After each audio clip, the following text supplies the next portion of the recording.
ध्यान दीजिएगा सारा बच्चे।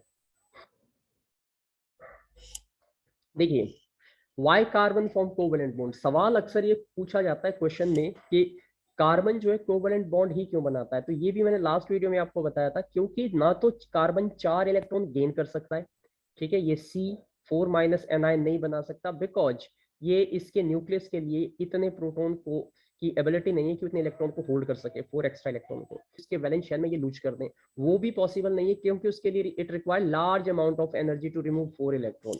तो ये दोनों ही पॉसिबिलिटी इसके लिए संभव नहीं है, इसलिए क्या करता है, इसके पास ये की ऑप्शन बचता है sharing of the electron, and that's why ये क्या बनाता है, कोवेलेंट बॉन्ड बनाता है। और कोवेलेंट बॉन्ड क्या होता है ये लास्ट टाइम मैंने आपको बता दिया था, ठीक है, लास्ट वीडियो में। इसके बाद हमने ये प्रॉपर्टीज भी मैंने लास्ट क्लास के अंदर करवाई थी कि अगर हम कोवेलेंट कंपाउंड की बात करें, याद करो जब हमने मेटल नॉन मेटल पढ़े थे तो हमने बेटा आयनिक कंपाउंड की प्रॉपर्टी पढ़ी थी। अब की बार आपसे जो है वो कोवेलेंट कंपाउंड की प्रॉपर्टी पूछी जा सकती है। तो आपको पता होना चाहिए कि फिजिकल स्टेट जो होती है वो जनरली गैसेज या लिक्विड फॉर्म में होते हैं, लेकिन इक्का दुक्का जैसे कह सकते हैं एक्सेप्शनल केसेस आपको सॉलिड के भी मिल सकते हैं।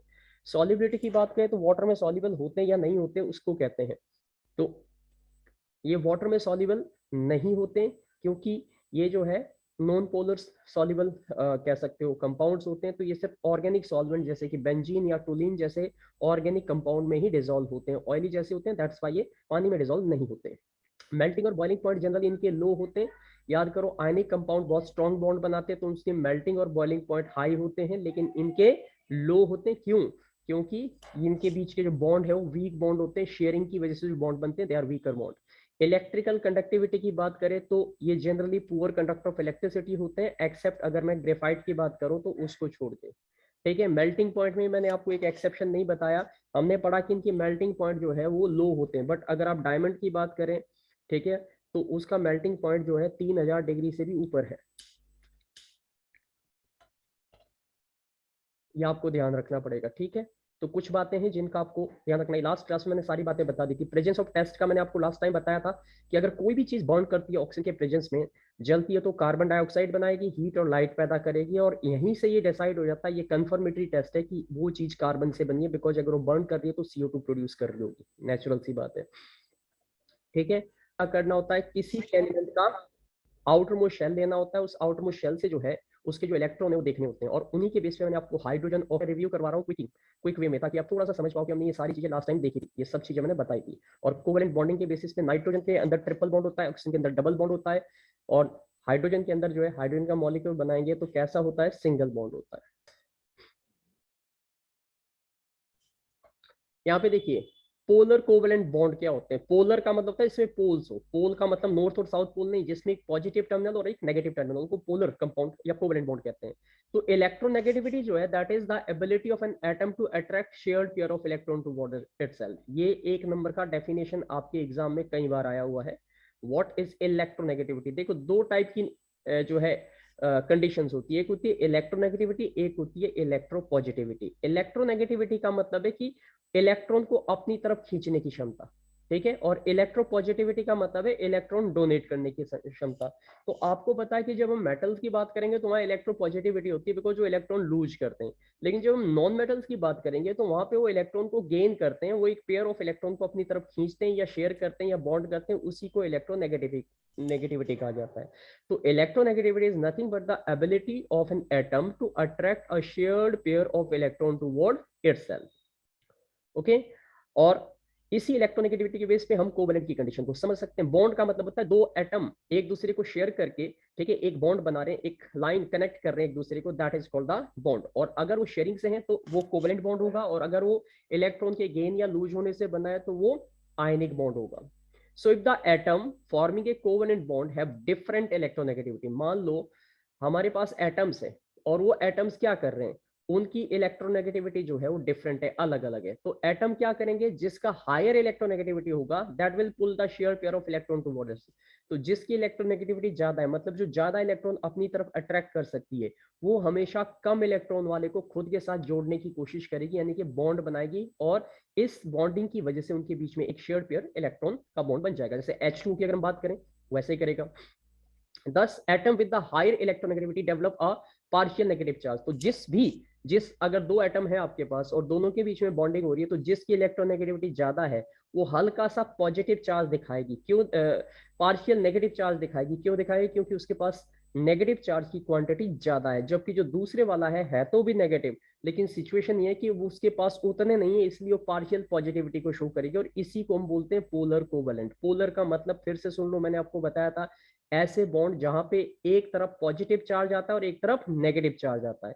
तो यहाँ पे इलेक्ट्रोनेगेटिविटी के बेस पे अगर इस चीज को समझिए, तो कुछ एटम्स ऐसे होते हैं जो दोनों के दोनों शेयरिंग करते हैं, लेकिन दोनों ही शेयर कर रहे हैं, बट जिसके पास ज्यादा इलेक्ट्रॉन खींचने की क्षमता है वो पार्शियल नेगेटिव चार्ज के साथ शो करेगा अपने आप को, और जो दूसरे वाला एटम होगा जिसपे थोड़े से कम एबिलिटी है उसकी इलेक्ट्रोनेगेटिविटी की, वो पार्शियल, पार्शियल का मतलब है वो एक्चुअल में नहीं होता, पार्शियल का मतलब होता है जस्ट दिखावे के लिए, फॉर एग्जांपल के लिए मान के चलिए। और ऐसे में दोनों जो बॉन्ड करेंगे होंगे वो कोवेलेंट बॉन्ड, बट क्योंकि पार्शियल पॉजिटिव और पार्शियल नेगेटिव चार्ज की वजह से वो डेवलप हो रहे हैं, दैट्स व्हाई उनको हम क्या बोलेंगे, they are called covalent bond या polar covalent, because poles are developed over there. Poles means positive और नेगेटिव पोल्स। ये देखिए यहाँ पे, जैसे ये मान लो यहाँ पे हमारे पास ये एक मॉलिक्यूल बन रहा है, सपोज करो मॉलिक्यूल H2O का बन रहा है, पानी का बन रहा है, तो ये एक हाइड्रोजन यहाँ पे, एक यहाँ पे और ऑक्सीजन बीच में।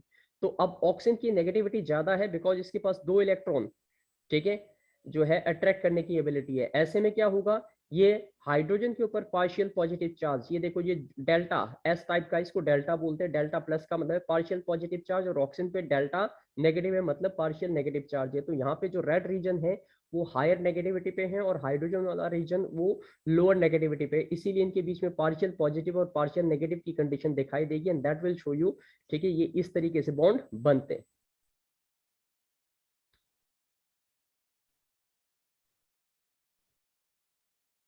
मेरी वॉइस क्लियर नहीं है सर? क्लियर है सर, क्लियर है।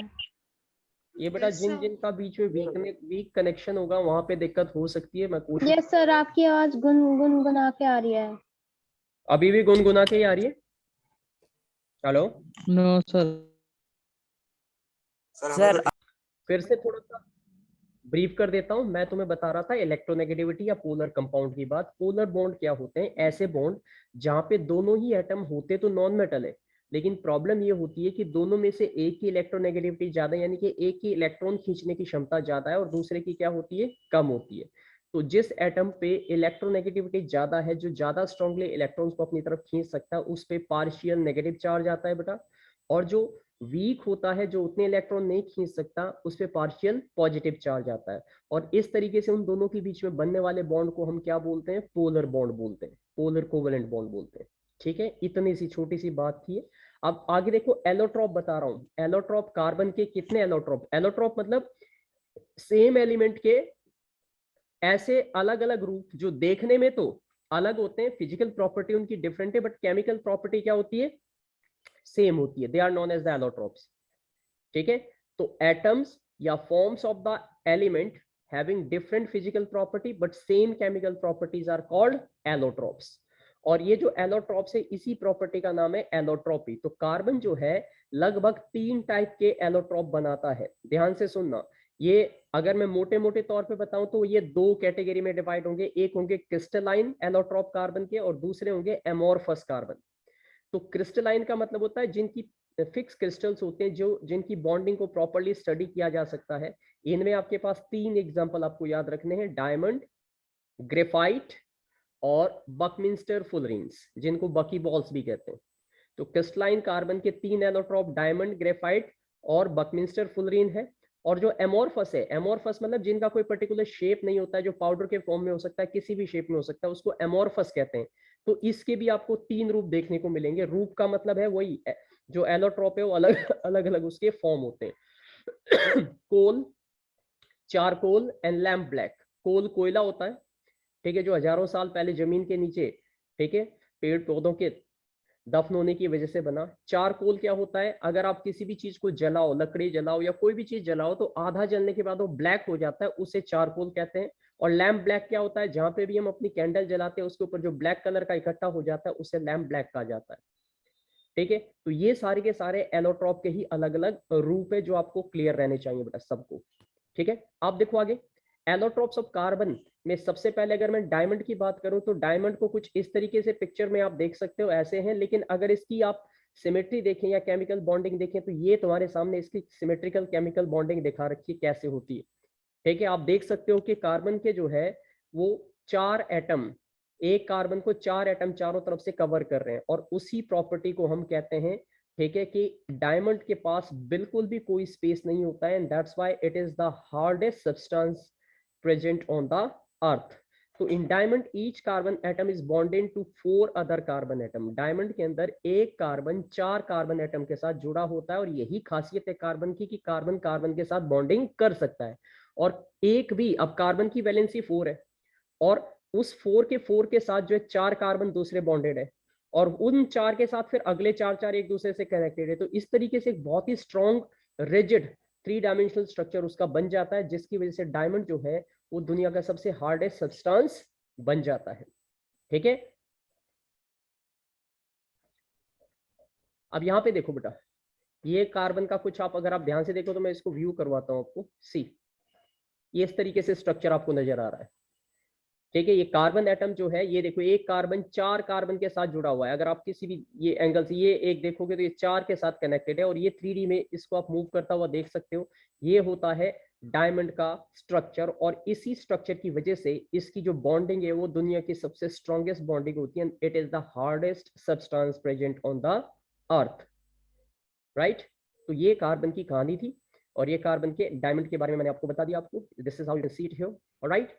उसके बाद ये है कुछ इसके आगे, ये देखो, ये कार्बन का ये रेड कलर से जो लिखा गया है, इसे देखिए, कार्बन एक सिंगल कार्बन है, और यहाँ पे 4 कार्बन इसको चारों तरफ से बॉन्ड कर रहे हैं, क्योंकि एक कार्बन के पास 4 इलेक्ट्रॉन फ्री होते हैं आउटर मोशन में, और इसी तरीके का ये बॉन्ड है। फिर अगर मैं यहाँ पे इस कार्बन को ले लूँ तो ये 4 और के साथ ऐसे कनेक्ट कर सकता है, और इसी प्रॉपर्टी की वजह से जो डायमंड है, ठीक है, वो स्ट्रॉन्गेस्ट या सबसे मजबूत बॉन्ड बनाता है। यहाँ पे देखो डायमंड को कैसे बनाया जाता है, subjecting pure carbon to very high pressure and temperature. तो कार्बन जो है जब बहुत हाई प्रेशर और बहुत हाई टेम्परेचर में प्रेशराइज किया जाता है तो वो डायमंड में कन्वर्ट होता है। आज के टाइम में जो है आर्टिफिशियल डायमंड भी बनाए जाते हैं, लेकिन उनकी क्वालिटी नेचुरल डायमंड जैसी बिल्कुल भी नहीं होती। वो ब्लैक कलर के डायमंड होते हैं, लेकिन जो नेचुरल डायमंड्स होते हैं वो ट्रांसपेरेंट होते हैं, ग्लास की तरह जब उनको फिनिश किया जाता है।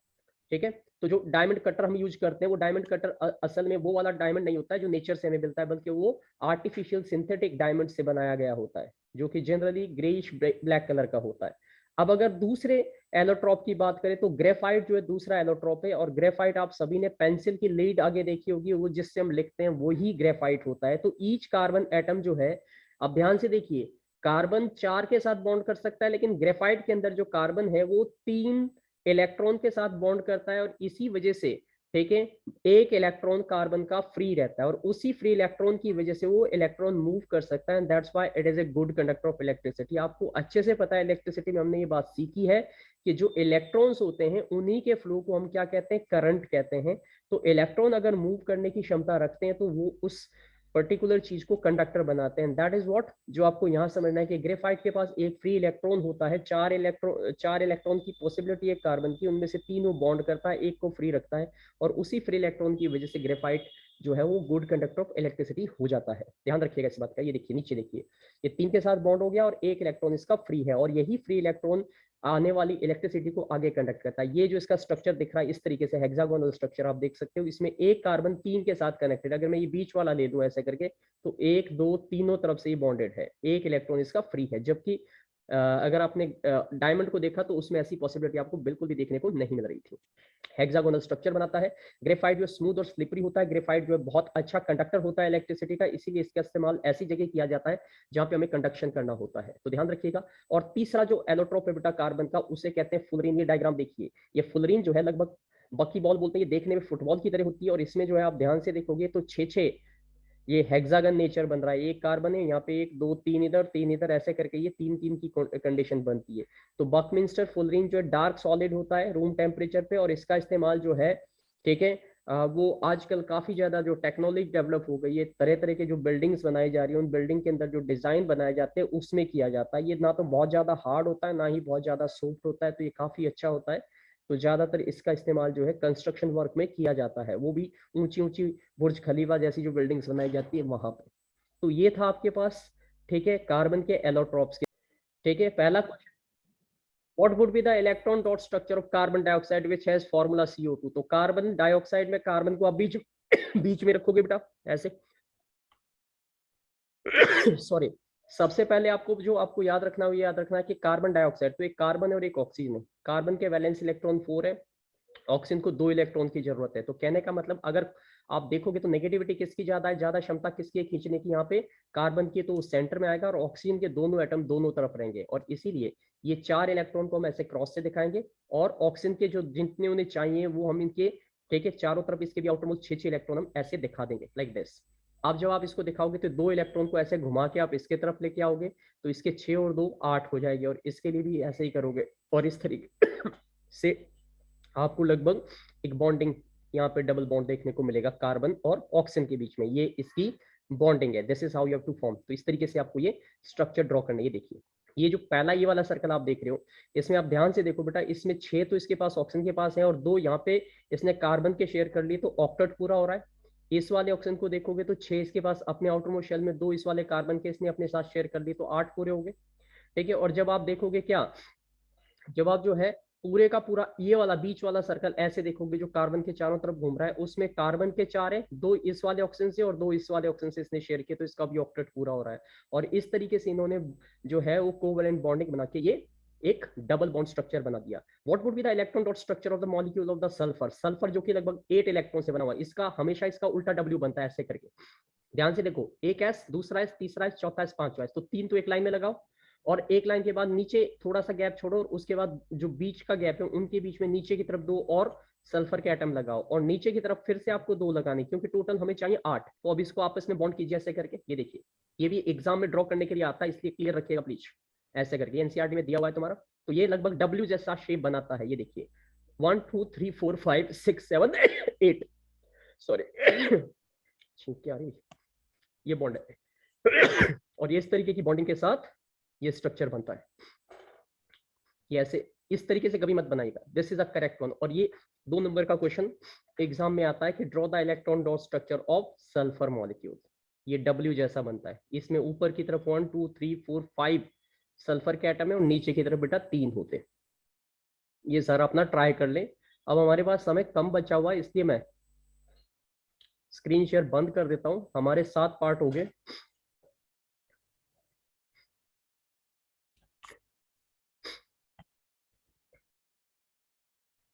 सब कैमरे बंद करके बैठे हुए, देखो ये हाल है।